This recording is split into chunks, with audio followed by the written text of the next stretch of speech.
Welcome back to the Vibrant Flow podcast. So today we're going to talk about how to soften when life is hard. So it really depends on what you're going through, but I believe that these tips are going to help you in this season. And I very briefly want first to just address the fact that we're all aware of, if we're tuning into the news of today around the world, of how much distress and pain is present in so many places of the world right now, and how overwhelming and awful it feels. And without sort of downplaying that in any way, and also while urging you to spend time in prayer for these places where natural disasters and war and awful leadership is taking hold, I also want to say something that I feel is important to say. And that is that your story, your whatever it is that you're going through in your personal life is not insignificant. And if you're anything like me, you feel very deeply what happens around us. And so one of the tips that I'm going to share is that we create boundaries with how much we're consuming those ideas, those news, those pictures and images, without downplaying or neglecting what we can do to help. But one of the things that we can do to help is to support ourselves. So that's just something that I wanted to say first and foremost, because I know that some of you are struggling with this conflict, this inner conflict of, oh my gosh, there's so much pain in the world. And I have this thing going on in my life, but it feels insignificant in comparison. But we cannot deny our own humanness by comparing it to someone else's. Because if you deny your humanness, your needs, you are simultaneously denying the needs of those that you are looking at via the news. So let that sink in. And now we're going to turn towards the individual things that we can do. Some of the tips that I want to share with you on how to soften when life is hard, when there are challenges present. And we've all gone through this. And we will all go through this, right? Life is not void of challenges. That's not what soft life is about. It's not a life of bubble baths and princess treatment 24/7. There's nothing wrong with either. But that is not the extent to what life is and what it involves and what it is about. Softness is how we face those challenges with an internal softness, so that we don't harden ourselves when we are facing challenges, so that we don't go into this state of constriction where we create more suffering than is necessary, right? That is what soft or softer life is about. It's what you cultivate inside as a feminine woman, so that you can stay resilient through these challenges. Okay, so the first thing I want you to think about is notice your armor. Armor is the mental and emotional, sometimes even the way we behave in the physical aspects of our lives, that we put up these walls around us, that we start to constrict, that we start to tense up, that we start to go into an autopilot mode when we're facing challenges. And I noticed that this was happening just recently. I shared that my first trimester of this pregnancy was really hard. I felt awful 24/7. And I noticed this tendency crop up.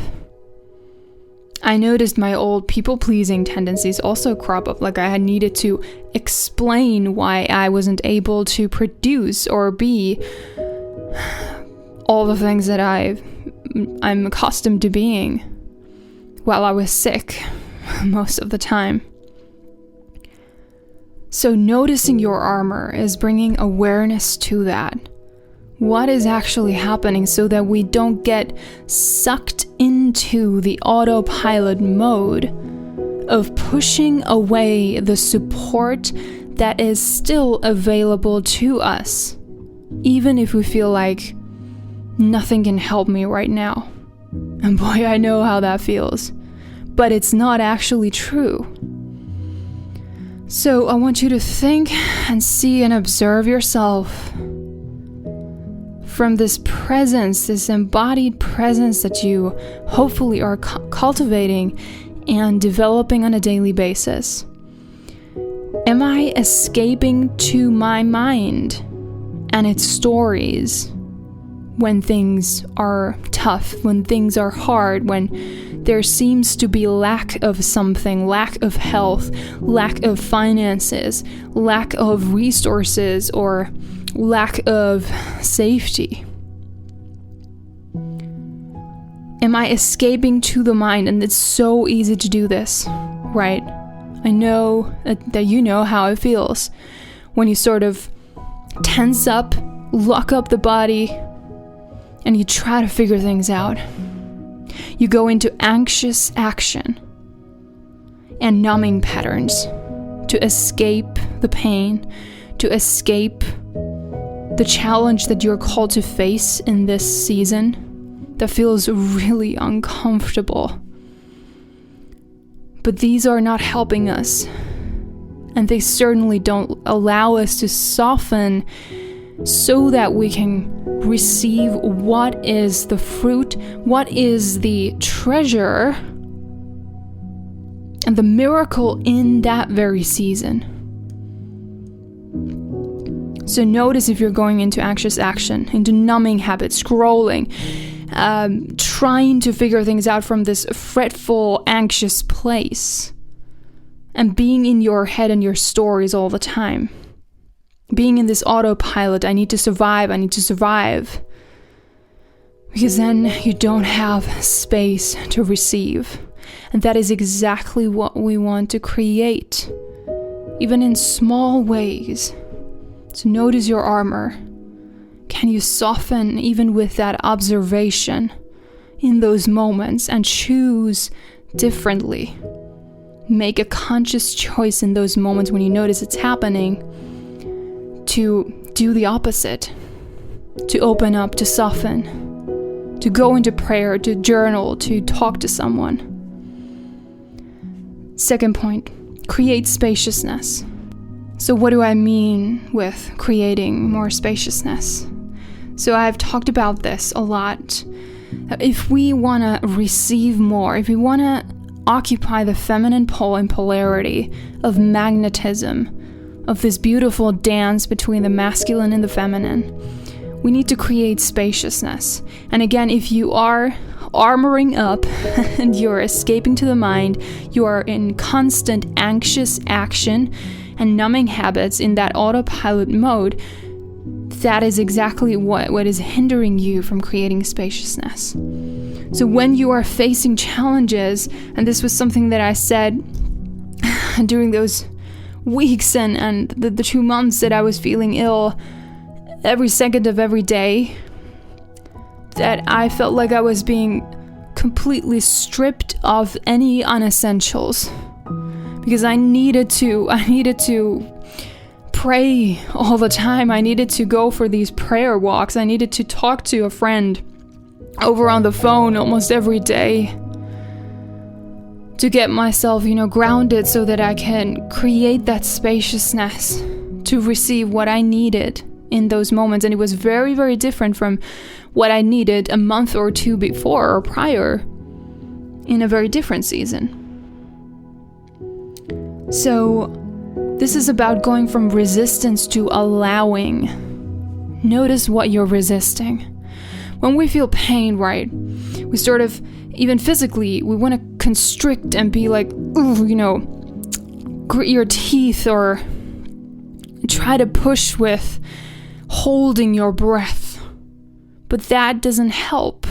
It doesn't help anything flow through you. And it's the same with our biology. It's the same with our physiology, right? That is what happens. And it's the same with your emotions, with your life, with your energy. If you are gritting your teeth and trying to push while you are holding your breath, more constriction, tension is created. Rather, you would want to find the flow, even in the midst of that pain, to breathe, to ride the waves of emotion, to ride the waves of your breathing, to allow more to flow to you. And you'll notice that it gets a little easier. Sometimes we're called also to do some decluttering. It may be physical decluttering, and I actually did this. I was reminded that when I'm waiting for an answer to a prayer, when I'm like at the end of my tether, there's still something that I can do to support myself. And I realized that, okay, well, I have time to declutter our closets, our wardrobes, to make more space, to create literally physical space for the things that we're going to need in our next season. The things that I'm asking for, to create space for what I want to receive. And the same thing is with your mental and your emotional life.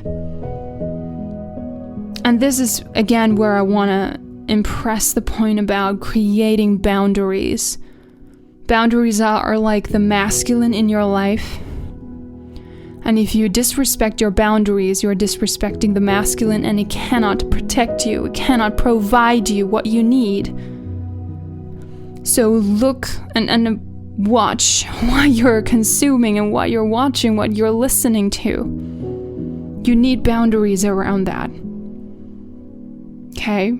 If you feel awful and you know that you need to turn off the computer, turn off your phone, do that. Create space for what you need. Create space for more of that uplifting flow to come in, even if you feel like you can't even receive it right now. You need to create those boundaries. What are you watching? What are you consuming?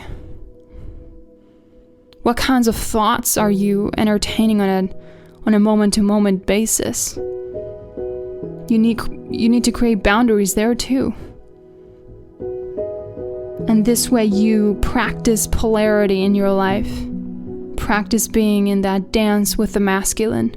In this case, your boundaries. Next point is about allowing and asking for support and help. Right.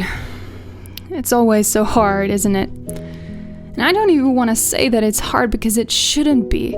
Like, think about this. When someone asks you for help, so often if we do have the resources, we're happy to help.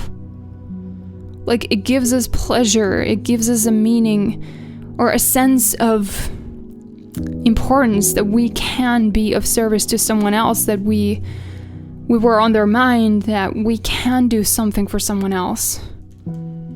At least to me, it's a lovely feeling. So I was just listening to this episode on Susie Moore's podcast, Let It Be Easy, and she said, like, you are robbing someone of the pleasure of helping you if you're not asking for help or support. So you can definitely brainstorm, who could you ask for help? Because it's not always a season to make those investments that are absolutely, I'm all for them. I'm a huge believer in mentorship coaching or therapy, whatever it is. But sometimes it's not a season for that, right? Or we're not in the place. And even if we are, it's still something that we get to practice asking for help. And I also want you to stay open to receive help and support in a way that you didn't anticipate. When I was feeling sick recently, in my first trimester, the things that brought me help and support were things that I never anticipated I would be doing. Like, there were simple things like going swimming to a swimming hall because it was the only thing that allowed me to feel even somewhat normal physically, to be in water. And so I did that a lot more often. And calls with a friend to pray together, to go to nature walks and to observe the mushrooms that were growing. It were just these simple things that kept me sane. And new things that I never thought that I would spend time with. And so they weren't the things that I would have expected to help me, but they did. Right. So they may be very unexpected ways, and you need to be open to see the value in those simple things that can help you in this very season, because trust me, this season won't last forever. Even if it feels like it does, it will not. So ask for help, ask for support. If you're in a tough situation right now and you need some mental help with your mental health or anything that's going on, ask for support. I challenge you to send someone a message right after this episode. There is so much power in sisterhood also, so I hope that you can find those women that are supporting you. And also be that woman who supports others. And the next point is, go help someone else. It is medicine when we get to be in service, even when we are going through something really tough. You are always capable of creating abundance in some way, and this is one way. So go help, go support, go offer something to someone in any way that you can. I promise you, it will leave you feeling better. Even if you are feeling awful and sick and whatever it is, it will help. We need that sense of significance, of contribution. It is very much in our human soul. We need that. So go help someone else. Or call someone you've been meaning to call. Simple things. Moving meditation is the next one. And this really goes back to creating spaciousness. But processing your emotions with movement is so medicinal, so powerful. I absolutely love to express my emotions that way, and it's so curious and interesting how I've been able to tap into deeper emotions like anger and express them, like allow them to flow through my body so that they're not stuck inside me, so that I'm not suppressing them. We are beings of movement, really. And so it is medicine when you allow yourself to process emotions in whatever intuitive movement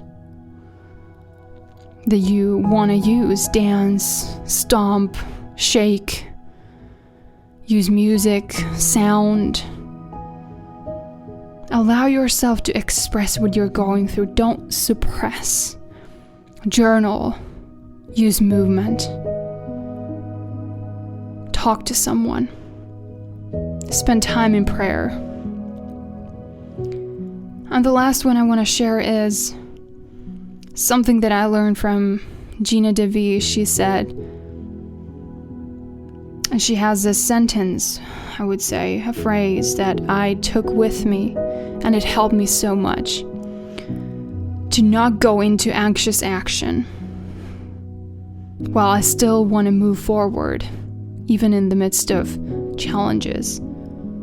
God, what would you have me do next? So that I'm not jumping ahead and trying to do it all, so that I'm not feeling overly confused or overwhelmed and just feel like everything's falling apart. Just focusing on that one little step forward that I can take right now. Not the next thing after that, not like the next 10 steps, not the next 5 steps. And this is a great thing to keep in mind at all times anyway, so that we're not jumping ahead, so that we're not creating anxiousness and overwhelm when we're not even supposed to. What would you have me do next? What is the next step? The next thing? What can I do to move forward in any area of my life that is significant to me right now? And listen. Now that you've created spaciousness, just listen, spend time in stillness, in silence. Journal, spend time with God. Go to nature.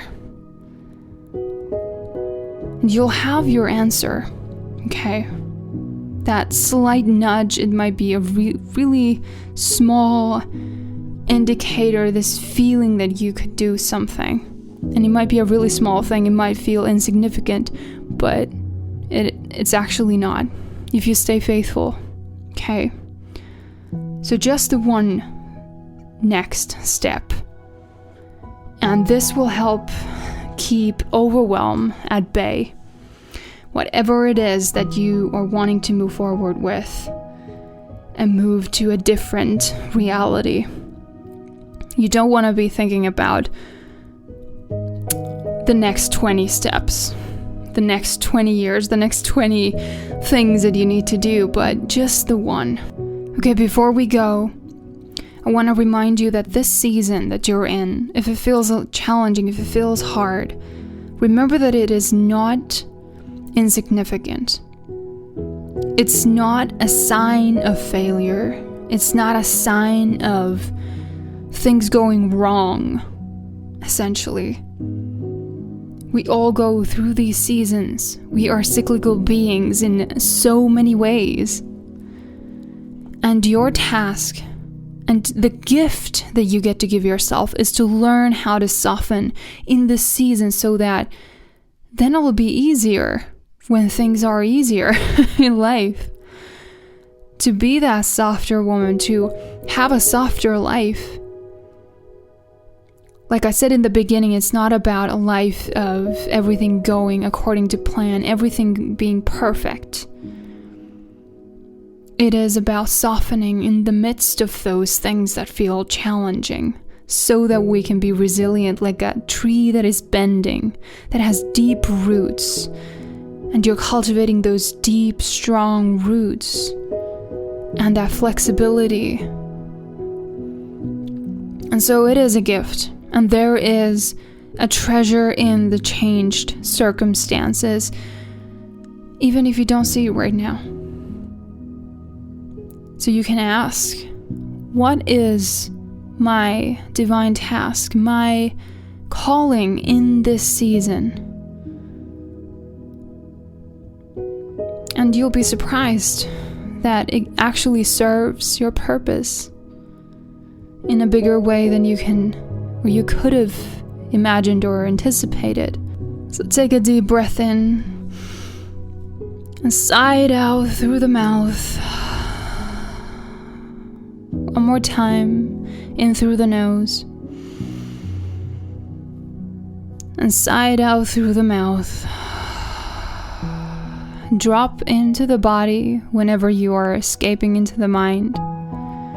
Stay present. Notice the cues of safety around you. Bring to mind all of the things that are good in your life. You have the ability to soften in this season and to receive exactly what you need and desire. The breakthrough is coming. Stay in the vibrant flow.